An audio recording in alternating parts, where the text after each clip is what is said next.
Okay, so we're starting Unit 9, which is Magnetism and Electromagnetism. So first part of it for us is Chapter 24, which is Magnetism. And we'll be talking about, magnetic forces, what's a magnetic pole, magnetic fields. We'll talk a little bit about magnetic domains, how electric currents are related to magnetic fields, and the idea of an electromagnet. Then how those magnetic forces can affect a moving charged particle, and how magnetic forces can act on a current-carrying wire, and also discuss a little bit about Earth's magnetic field. Magnetism is actually related to the term of where it originates from. A magnet comes from this area off of Greece called Sicily, where you've got this area called magnesia. Another term where magnesia may refer to something called milk of magnesia, another compound which is a high calcium content stone from there that they'd make kind of stomach remedies out of. So some of the stones, though, that they found in this area were called lodestones, and they had this very interesting property that they could attract pieces of iron. So these were permanent magnets that they found in this area. So magnets were named after, the area of magnesia, which is that area of Thessaly. It wasn't until the 12th century, though, that the Chinese figured out that they could use these magnets for compasses. So they would take pieces of the lodestone and they would float them in oil, and they'd watch that they'd all line up a certain way every time, which was along the lines of Earth's magnetic field. Now, the reason for this is that magnetic forces occur between magnets. So there's pairs of forces. So one magnet attracts another magnet, or it repels another magnet, right? Depending on if it's a North Pole near a South Pole or a South Pole near a North Pole. And that's similar to how electrical charges behave, right? We had positives and negatives that were attracted, but positive or negative, they repelled. And then depending on the distance between those magnets, it's either a really strong attraction or a really weak attraction or repulsion. So magnetic poles is kind of what gives rise to this idea of the magnetic force. So there's two types of poles.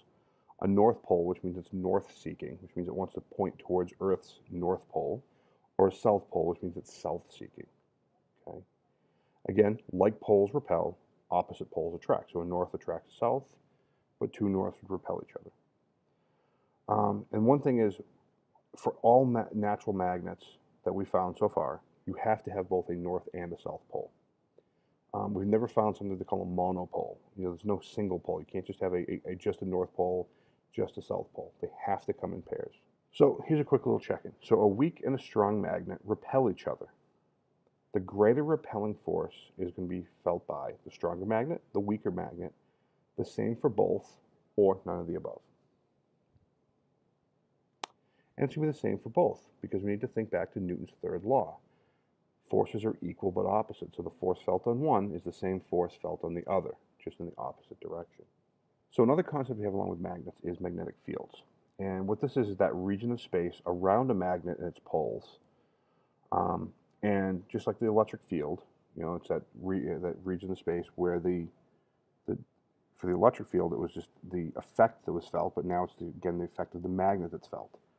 And by convention, the direction is from the north to the south pole. So if you remember before, we had the arrows radiating out from the positive going towards the negative. Well, now they'd be radiating out from the north going towards the south. The closer those lines are towards each other means the stronger the magnetic field. The further apart they are, it means the weaker the magnetic field. Now, where we actually get these magnetic fields come from has to deal with electrons.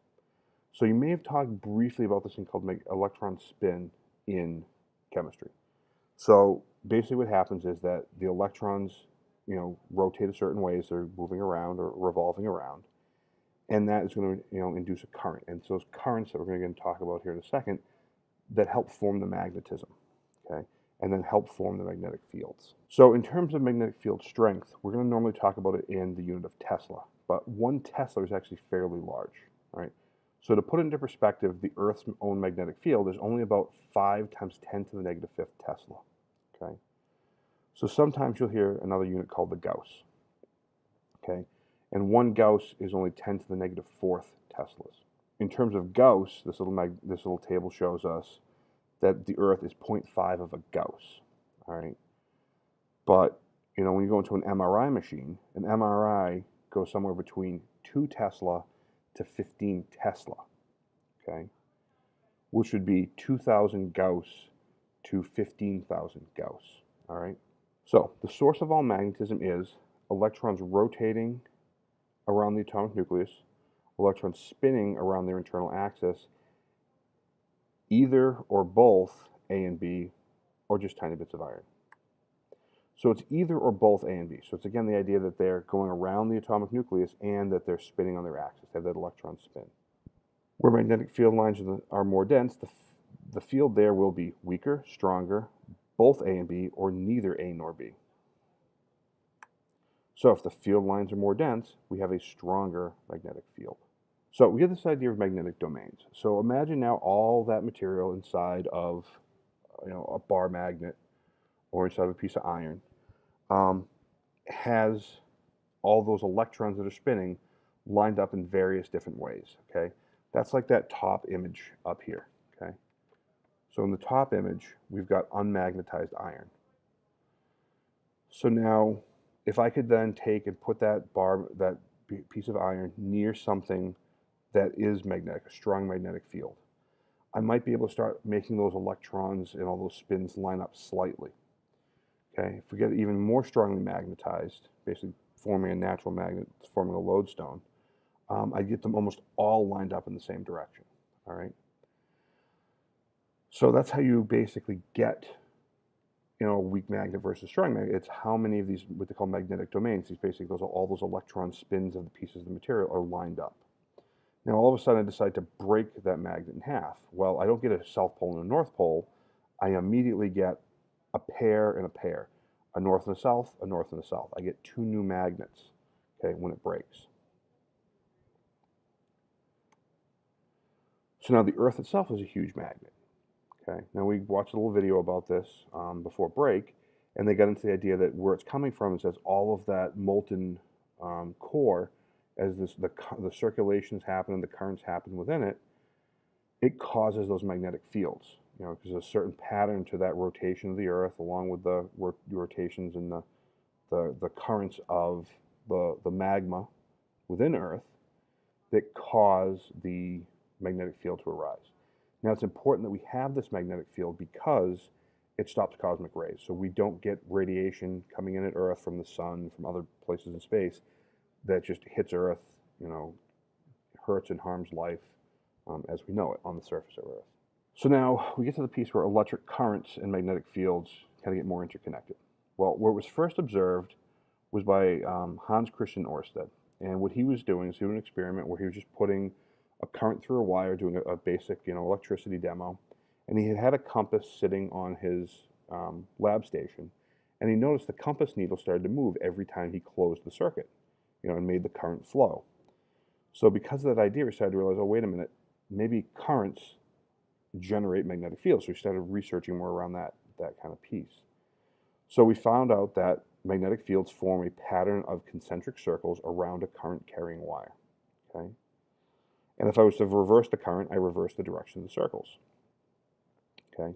And if I coil that wire, I kind of coil it, again, it still goes around the circle around that coil. So to understand what's going on here, we talk about the first of the right-hand rules. If I take my hand, right hand again, and I wrap my right hand around the wire with my thumb pointing in the direction of the current, my fingers would wrap around the direction of the magnetic field. And again, this is only for the right hand. So my thumb, again, direction of the current, my fingers are in the direction of the magnetic field, coiling around that straight wire. So again, here's some visuals of this. So I've got straight wire, coiled around there, we've got that magnetic field. But now if I make a loop, okay, you've got to realize it's still technically a wire going this way, but now you notice it's coiling around here, but it looks a little odd here because the coil is now like perpendicular to the page, or that surface. And then if I get a whole bunch of them together, I get this solenoid, they call it, a bunch of loops together. You see that there's like the magnetic field like centered in those loops and then kind of outside of those loops. And basically we form a temporary magnet by that current flowing through the electric field. For a straight wire, the equation that was determined to find the magnetic field included something called the permeability of free space, okay, which has a known value, mu sub 0, Okay, so I know we've talked about mu for coefficients of friction before, but now we're using it as something different here. The permeability of free space, so mu sub 0, or mu naught, is 4 pi times 10 to the negative 7th Tesla meters per amp. So mu naught times the current all over 2 pi r. So 2 pi r is like that kind of circle that forms around the magnetic field, the area per se. And that's going to tell us the magnetic field strength in Tesla.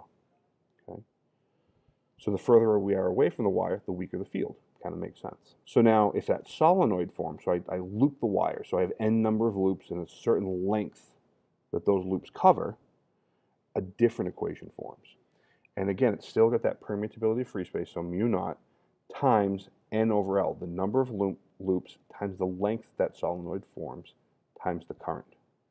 And that's how strong the magnetic field is going to be in the center of that loop, or that coil of loops. So an electromagnet can be made stronger by increasing the number of turns of wire, the number of loops, increasing the current in that coil, both A and B, or none of the above.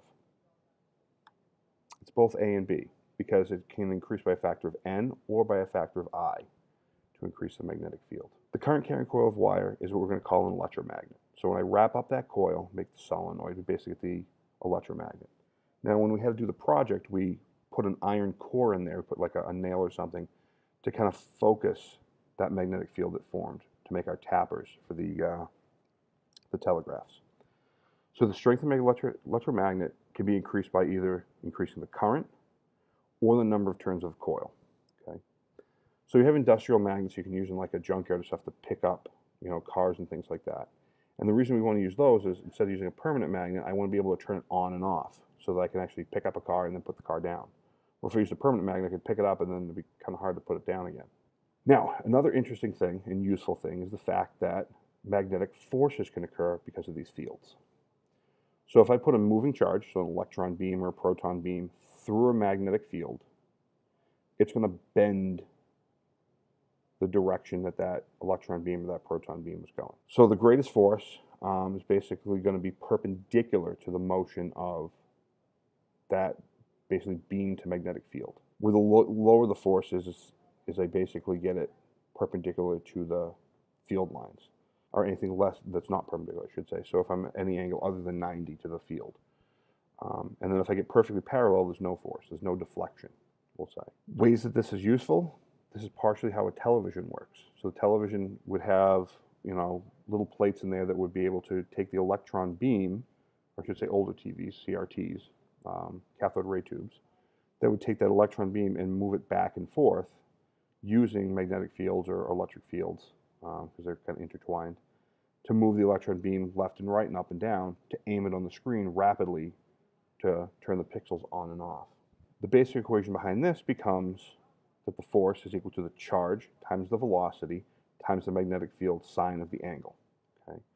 And we specify here just the magnitude of the charge, because depending if it's a proton or a neutron, depends if it moves, kind of left or right from that force, because it's going to curve one way or the other based on the charge. Q is charge, V is velocity, that charge is moving at, and B is the magnetic field. Now they all need to be perpendicular to each other, because that sine of theta, if it's not 90, it starts to decrease. So if it's at 90, at the maximum. Anything less than that, it gets smaller and smaller and smaller and smaller. But this is where it gets interesting, because we get another right-hand rule, because now we know that the velocity and the force need to be perpendicular. So if they are perpendicular, that means the magnetic field also has to be perpendicular to both of those. So imagine taking your hand, you use your thumb as the force, you use your index finger as the velocity, and your middle finger as the magnetic field. Okay, if the force and the velocity are perpendicular, your middle finger will be perpendicular to both. Okay, so imagine things moving on the X, Y, and Z. So the reason an electron moving in a magnetic field doesn't pick up speed is magnets only divert them, the electric field can only change the speed of a charged particle, the magnetic force is always perpendicular to the motion, or all of the above. And so the magnetic force is always perpendicular to the motion. And we know that when it's perpendicular to the motion, it can only change the direction and not the actual speed. All right, so we learned about that back with circular motion. So that's why it starts to make it curve and curl in the field. So a magnetic force on a moving charged particle can change the particle's speed, direction, both A and B, neither A nor B. And it's the direction, again, because it's perpendicular. So it's only going to change the direction. It's going to make it curve. It's not going to speed up or slow down. It's just going to change the direction. So now, current carrying wires. So if I put a current through a wire in a magnetic field, that wire can move up or down, okay, just depending on the direction the current's flowing. Because again, the current flowing through the wire is going to act like a magnet. If I put a magnet near another magnet, it either repels or attracts. So depending if it repels or attracts, it either is forced up or forced down. And again, it's going to depend on the whole perpendicular piece. So again, we're following another right-hand rule. We're going to have force equals the current times the length of the wire times the magnetic field strength B times the sine of the angle. All right. So the angle would be between the magnetic field and the direction of the current. And again, you're going to get perpendicular angles. So again, if my thumb is the direction of the force, my index finger is the direction of the current, and my middle finger is the direction of the magnetic field. All right. In this particular example here, if you notice, the force is drawn as a circle with a dot in the middle. That's because the force would be coming out of the screen or out of the page at you. Okay? The current is going towards the right-hand side of the screen, and then the magnetic field is at some odd angle. Okay? So there would be an angle between I and B, which is what that sine of theta would be.